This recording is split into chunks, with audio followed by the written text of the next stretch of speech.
We are now with Dan, the Ratman Park Ranger, and he is the cook. And Dan, can you tell me you had to feed these fellas breakfast, lunch, and dinner. What did they eat?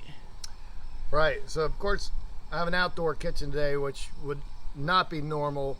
The boys would actually be going to a mess hall, but they are feeding them 3 hot meals a day, especially in a place where your work camp is close to your work sites is next to your camp, so they're able to come back and get hot meals. In the morning, it's a lot of the standard eggs, biscuit, toast, all those things.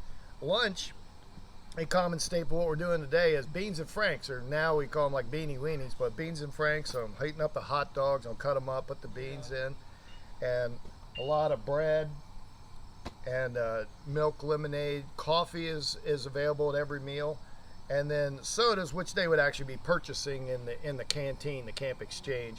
But a lot of great classic sodas, like this one here is called Spiffy. Now, where in the world did you find a Spiffy soda? So this was bought, one of our guys went down to Frederick, Maryland. There's I don't know the name of the shop, but there's like a shop that sells old time sodas. So you can find that. If not, you can go to places like a Cracker Barrel and usually find a lot of the old school different sodas like that. So for dinner, was it frank and beans again?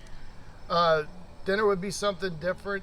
It would be a lot of good things like maybe ham, things like that. Tonight we're actually going to be doing a beef stew, so that's a common thing. They're doing a lot of big stews and things because it's things that the boys who are learning from the Army how to make en masse. So it's always easy to make a big pot meals and stuff and feed a lot of the boys.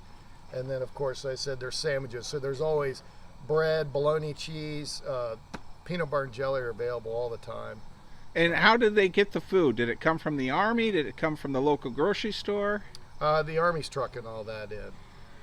What we had here, like at our camp, the military road went around straight back to the kitchen where they had the ice box and the kitchen and all that stuff, but the Army's trucking all of it in through the quartermaster.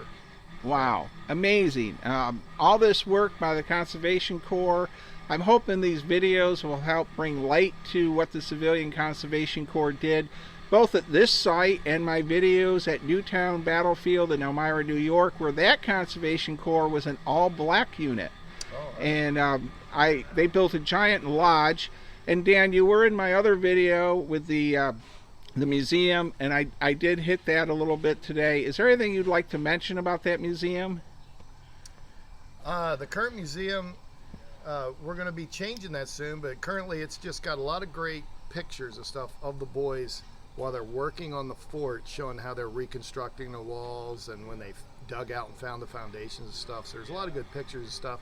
But what we're slowly going to do is move a lot of that hopefully into our current camp building, which we showed earlier.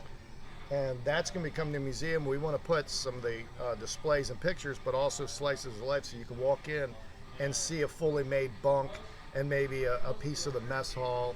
And even we're going to have we have a magazine rack in there with periodicals and books and things, kind of showing slices of their life.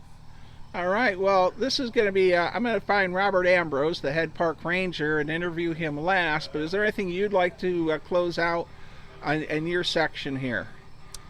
I just want to say I'm thankful for everybody that comes out, all our volunteers and reenactors do this. We couldn't do it without them, and this is a really good time, so appreciate all of them.